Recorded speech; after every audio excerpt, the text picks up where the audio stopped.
ശാസ്ത്ര വിവർത്തനം. വിവർത്തന വിഷയത്തിൽ സർഗാത്മക കൃതികളെ പോലെ തന്നെ പ്രാധാന്യമർഹിക്കുന്ന ഒന്നാണ് ഇത്. ശാസ്ത്രകൃതികൾ ഭാഷയേക്കാൾ വിഷയത്തിനാണ് മുൻതൂക്കം കൊടുക്കേണ്ടത്. ഭാഷയ്ക്ക് പരിമിതമായ സ്ഥാനമാണുള്ളത്. ശാസ്ത്ര വിവർത്തനത്തിൽ വിഷയസ്ഥിരത അനിവാര്യമാണ്. ആലങ്കാരിക ഭാഷ ഒഴിവാക്കേണ്ടതാണ്. സൂക്ഷ്മതയാണ് ശാസ്ത്ര വിവർത്തനത്തിൻ്റെ മുഖമുദ്ര.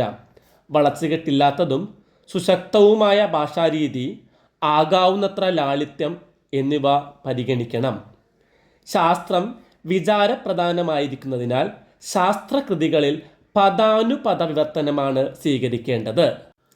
ശാസ്ത്ര വിവർത്തകന് സ്വാതന്ത്ര്യം കുറവാണ്. ആശയങ്ങൾ അതേപടി തന്നെയാണ് ഇവിടെ വിവർത്തനം ചെയ്യേണ്ടത്. പാഠപുസ്തകങ്ങൾ പദാനുപദമോ വാക്യാനുവാക്യമോ ആയ രീതിയിൽ വിവർത്തനം ചെയ്യാം. അതേസമയം പോപ്പുലർ ഗ്രന്ഥങ്ങൾ സ്വതന്ത്ര വിവർത്തനങ്ങളാകാവുന്നതാണ്. ശാസ്ത്രം ആശയപ്രധാനമായതിനാൽ അതിൻ്റെ വിവർത്തനം വാക്യനിഷ്ഠവും പദനിഷ്ഠവും ആയിരിക്കേണ്ടതാണ്. ശ്രോത ഭാഷയിലെ പദത്തിൻ്റെ വിചാരമൂല്യം അതേ അളവിൽ ലക്ഷ്യഭാഷയിൽ ഉണ്ടായിരിക്കണം. സാങ്കേതിക പദങ്ങൾ വിവർത്തനം ചെയ്യുമ്പോൾ വിവർത്തകൻ ശ്രദ്ധിക്കേണ്ട ചില കാര്യങ്ങളുണ്ട്. മൂലഭാഷാപദം തത്സമ രീതിയിൽ സ്വീകരിക്കാം. ആ പ്രത്യയങ്ങൾ, തദ്ധിതങ്ങൾ, കൃതികൃത്ത് പ്രത്യയങ്ങൾ തുടങ്ങിയവ ഉപയോഗിച്ച് പുതിയ പദങ്ങൾ നിർമ്മിക്കാവുന്നതാണ്. ഉദാഹരണം, ഓക്സിഡേഷനിൽ നിന്ന് ഓക്സീകരണം.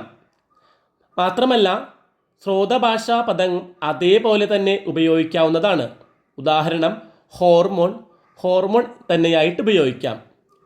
മറ്റൊന്ന്, ലക്ഷ്യഭാഷയിലെ പദനിഷ്പത്തി ക്രമത്തെ അനുസരിച്ച് പുതിയ പദം നിർമ്മിക്കാവുന്നതാണ്. പുതിയ പദങ്ങൾ വേണമെങ്കിൽ നിർമ്മിക്കാം. അപ്പോൾ ഓർബിറ്റിന് ഭ്രമണപദം എന്ന പദം ഉപയോഗിക്കാം.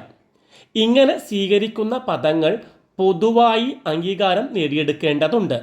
സാങ്കേതിക പദങ്ങളുടെ വിവർത്തനത്തിൽ സംക്ഷിപ്തതയും കൃത്യതയും ഉണ്ടായിരിക്കണം.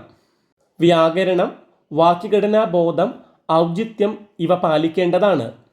വാക്യവിവർത്തനം ലക്ഷ്യഭാഷാ ശൈലിക്ക് ഒത്ത വിധത്തിലായിരിക്കണം. വസ്തുനിഷ്ഠവും കൃത്യവുമായ വിവർത്തന രീതി ആയിരിക്കണം.